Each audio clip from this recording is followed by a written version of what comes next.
Hello, everyone. This is Mr. Big T. Anderson. This is the fan fiction reading, and this time it's from the Harry Potter fandom, done by RavenclawPixieRose, and this is called HMS Moony and Ducks. Salute to General Quackers. Salute. Anyway, have to have a little bit of fun with this anyway. Yeah.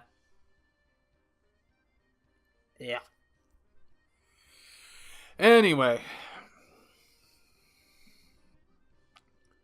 This is about Remus and Tonks. If you don't like Remus and Tonks, I have other fan fictions with which you may listen to, and so you may enjoy.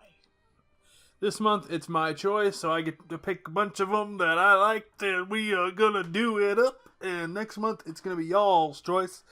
So yeah, hopefully you're gonna enjoy that. I think you will. I know you will. So, if you're new here are the rules. RavenclawPixieRose wrote it. Links down below to the author's page as well as the story page. Show your support. If you have any info for me, just want to chat, you can, or just have a fanfic for me to read. Hey, I like doing that. Comment down below. Let me know. That's always cool. And yeah, let's begin. Moony and Ducks. Remus had resigned himself to being a permanent bachelor. It was hard to find love when you were locked down on by most of the society you grew up in, and he didn't mind the idea of being alone. It saved him having to go through losing yet another person. He was past, fed up of losing people. James and Lily, serious, could he just be happy? No, he couldn't. He couldn't be happy. It was why he had been becoming more of a recluse since his spell at teaching at Hogwarts. He would have gladly continued teaching there, but he anticipated that once word got out that he was a werewolf, that parents would demand his dismissal, so he left before that could happen. He had spent so long not letting himself accept love and not let himself fall in love that he had stopped spotting the signs, which is why when Nymphadora Tonks, his deceased best friend's niece, slowly started falling in love with him, and he genuinely began liking being with her, and began missing her when she wasn't around, and he had no idea that this was love, that it was okay to be in love, not until he saw Fleur and Bill, and after a long discussion, he finally began believing that he was allowed to be in love. Oh my god, he was in love, so he vowed that the next chance he would get, he would at least ask her out. Going on a date in such a time of turmoil is silly at best, reckless at worst. Why else would Tonks find herself getting ready to go on a date with the only person she loved romantically? They weren't going out on a date, though. Remus was coming here. They were both more comfortable that way. She had debated on cooking or ordering takeout. She had a long day at work and had been up most of the night. Before keeping tabs on things for her order mission, she jumped out of her skin when the doorbell rang, and she raced to the door, flustered, quickly touching up her clothes. She had checked up on her favorite pair of jeans and a shirt. She had seen her covered in cuts and bruises and bleeding, although she didn't feel like she needed to dress up. Surely he would rather have her comfortable than in clothes that she didn't feel like wearing just to impress him. "Hi," she said, breathless. She had been dreaming of this day for so long she was beginning to panic. "Come in," she said as she sidestepped, giving him room to actually come through the door. "Thank you," he said as he stepped over the threshold into her home. He looked around and was taken aback. This wasn't what he was expecting. It was open, plain and tidy. He wasn't thinking that she was a slob, just that she was so busy and lived such a hectic life. He wondered when she had the time to clean, as sometimes cleaning magically didn't actually do a good job. "You have a lovely home." "Thank you." She headed into the living room area before turning to face him. "Would you like anything to drink? Wine, beer, whiskey, brandy, rum?" She was shaking, clearly nervous. He walked over to her, placed his hands on her upper arms, and looked into her eyes. "And breathe." He smiled. He just wanted to wrap her in her arms, protect her from herself, the outside world, anything that would, or could, ever hurt her. "Tea will be fine." He gently pushed her over to the sofa. "How about you sit down, and I'll make it." "Thanks. Everything's easy to find." He busied himself over making the tea. Whilst waiting for the kettle to boil, he asked, "So, how's work?" "It's okay. As okay as it can be. Order missions are more problematic, though," she admitted. She didn't want too many people to know this in case she was pulled from the mission. She wanted to make her mother proud and fight a good fight. You look shattered, he noted, stopping himself from adding love at the end of that. He felt at home and comfortable, like he had been here for years, like he would have been if he hadn't fought his feelings for so long. I haven't been sleeping right lately, she admitted, feeling comfortable and free enough to be open and honest with him, like she had no one else in her life. She got up and stretched her arms above her head and joined Remus in the kitchen. She leant back against the countertop. You didn't mind our date being here, did you? I figured it'd be safer and I'd be more relaxed after work here. He came and stood in front of her. Leaning down, he gently kissed her cheek. I don't mind in the slightest. His hands found their way to her waist, and she stood on her tiptoes, reaching to kiss him just as the kettle whistled, signaling that it was finally boiled. He sighed as he stepped away from her to pour water into 2 mugs that were ready and waiting, and once the tea was made, he passed her a mug and cupped his own with both of his hands. Let's go sit down. She didn't even answer, just headed back for the sofa. How's your day been? She knew he didn't have a job, so she was curious to what he was doing, especially after spending a year teaching in Hogwarts, becoming used to the day-to-day schedule that brought with it. It's been okay. How did he explain it? It's been busy, but not in the conventional sense of the word. That sounds, I don't know. Okay could be good or bad. She finished with a shrug, curling her legs underneath her and getting comfortable. Okay, good. Though now is definitely the best part. He knew it was cheesy, but she brought that side out of him. A side he had never really let see the light of day. He leant his head down on her shoulder, getting comfy. He really could settle here for the night if she gave him a chance. At the moment, though, his stomach began growling, and Tonks couldn't help but laugh. She had never heard anyone's stomach rumble so loudly. Hungry, are you? She smiled, a jovial note in her voice. How they had managed to become so comfortable around each other in such a short space of time. She was glad of the fact. It just baffled her. A little. He looked at his watch and blanched. No wonder he was hungry. He hadn't eaten anything since breakfast, and that was 10 hours ago. How do you feel about getting a takeaway? He asked. Sometimes that was easier than cooking, especially when experiences of when he gets this hungry. Yeah, sounds perfect. Getting the array of takeaway menus. She didn't often order, though, but for some reason they were constantly shoved through her door. What do you feel like? She asked, as she began flicking through them. There's pizza, Chinese, Indian, kebabs. Ew. She wrinkled her nose up in disgust. Pizza. Remus didn't know why, but there was something always nice about sharing a pizza with 2. Unless you want to pick something else. No, pizza's fine with me. She handed him the pizza menu to look over as she put the others back, before joining him on the couch again. Remus joined over the menu. He saw it was a standard pizza menu. Nothing remarkable or out of the ordinary. Without looking further, he handed it back and said, Spicy meat lovers, 14 inches. He always went for the meatiest pizza he could, and he did love spicy ones too, the hotter the better. What about you? What is your go-to pizza? Barbecue chicken supreme with sweet corn added. She had ordered from this specific place so much that they knew what she was going to order as soon as she rang.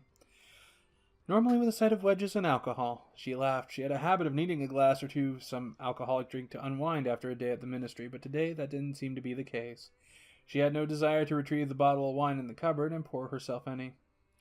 Ooh, that does sound like a plan. The wedges, not necessarily the alcohol. He could give or take that. Sometimes it helped settle him, other times it made it worse, and right now, just being with Tonks was wonderful. He felt like he would never have to have to drink again. 5 minutes later, Tonks hung up with her landline phone, declaring, Food'll be here in 10. She drained her lukewarm tea. Holding her cup up, she asked, Want another? Remus looked over at his long, empty mug and shook his head. He wasn't a massive fan. He liked it, but it wasn't his favorite drink. Have you got any squash or something? He asked, just as she flicked the kettle on. He would happily have a mug of orange squash mixed with hot water if it was possible. Some people thought it strange, but he liked it and saw no problems with it. Tonks started hunting through her cupboards. The longer she looked, the more likely that she wouldn't find it. What felt like an age later, though, or it was really only a full minute, she pulled a bottle of orange squash out of one of the bottom cupboards. She had practically had to climb in to reach, the sight of which made Remus chuckle too quiet for her to hear, thankfully. This okay? Perfect. Would you like some? Yes, please. Mixed with hot water, though, not cold. He smiled as the puzzled look on her face. It is nice, I promise you. Tonks just shook her head, but did as was asked, and they had not long settled back down before the doorbell chimed, signaling the arrival of their food. And Tonks jumped out of her seat, practically ran to the door. She grabbed her purse on the way, paid the delivery bloke, and returned laden down with their food. Remus got up and tried to give her a hand, but the stubborn woman she is, Tonks just shook her head, muttering, I'm okay, I can manage. She reached the coffee table and sat herself down on the floor on the opposite side to where Remus was standing. You can't come and sit up here, you know. I may be starving, but I won't bite. Remus liked having her close, being able to smell the shampoo on her still damp hair, to feel her warmth radiating out from her. Not many people that knew his secret would come that close, but it didn't seem to faze her at all, and that made him love her even more. It showed bravery and that she accepted him, even that side of him. Plus, it is the wrong time of the month for me to be close to doing that. He muttered half under his breath, not really meaning for her to hear. Tonks choked on the tea. She just took a gulp of. She had no choice to spit it out. She began coughing and giggling simultaneously.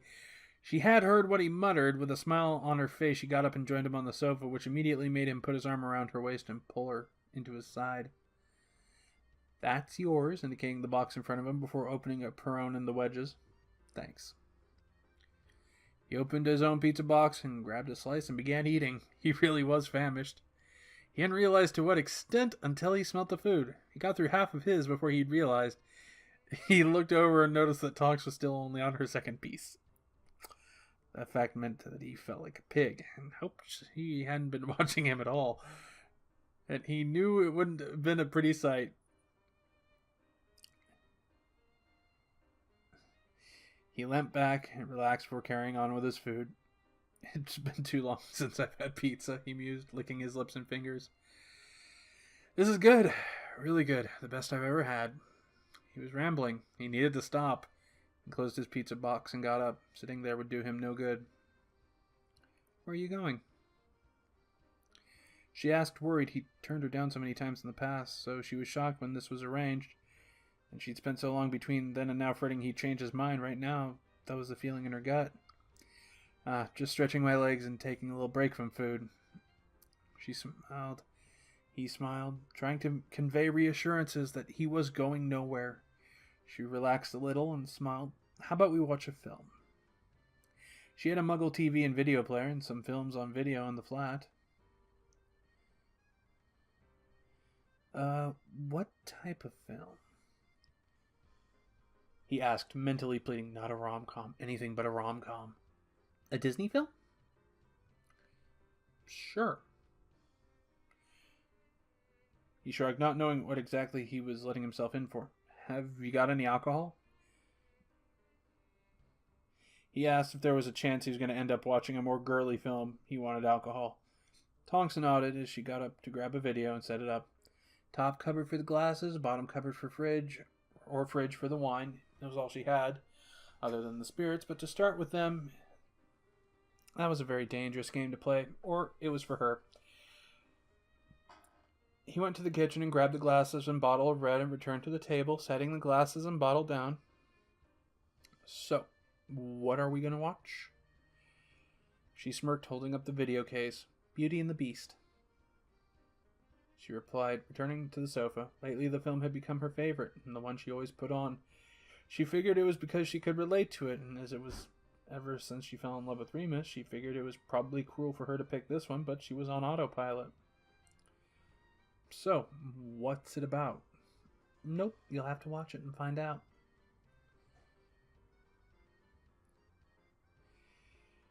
She smiled and relaxed into his arms and pressed play as the titles began. And as they were rolling, Tonks poured 2 generous glasses of wine before handing one over to Remus. He picked a good one out of the cupboard. She smiled. She had some cheaper ones that she could drink, but preferred cooking with. Thankfully, he'd managed not to pick one of them. She took a sip of her wine before diving for some wedges. pushed the box towards him. Want some? She asked. The last thing she wanted was to scare him off because he thought she was a pig. He took a few and ate them. They were still warm, not piping hot, just warm, the way he liked them. Thanks. He murmured around a mouthful, and the film was just starting, so he settled himself down to watch it. Throughout the film, they were curled up together, her in his arms, but totally engrossed in the film, both relishing in just being close to the other. The only movements they made was to reach for either food or wine. And as the credits began to roll, Tonks reached for the remote to set the video to rewind, but Remus stopped her. It somehow shifted so that she was leaning on his chest. He put a finger to her chin and lifted her face so it was in line with his before placing his lips to hers and giving her one single, swift, soft kiss. She snaked her hands around his neck, pulling herself into him and deepening. She'd been dreaming of this for so long, and she was going to make the most of it. There was a low groan in his throat, which made her heart flutter. When they finally broke apart, they were struggling to get their breath back. They wore matching goofy grins. That was amazing, she said, through getting her breath back. She curled up into him and would happily stay that way for the rest of her life if she could. That's one word for it. He looked at his watch and frowned. It's late.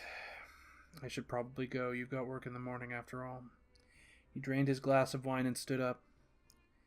He had enjoyed the whole night, and the last thing he wanted to do was leave, but she needed sleep. Anne was shattered. She had a job to go do. You could stay. She didn't want him to leave. Yes, she needed sleep, but she knew as soon as he left, she'd be at the table and working on order things, rather than sleeping. I'd like you to stay, please. She nearly begged. Her eyes were wide and had a pleading look identical to her voice. How could he really say no to her now? Okay, then. Let's go to bed, though. You need to sleep. You look shattered. A grin broke over her face, and she launched into a hug, yawning as she did. Maybe you're right. She took his hand, and it was going to be the first of many nights they would sleep in that bed. Alright, so I'm trying to get all these done in one day, which I'm not going to do. So, yeah, that's basically, we're going to cut this here. You know the drill. Links down below. Have a good one. Ta-ta for now.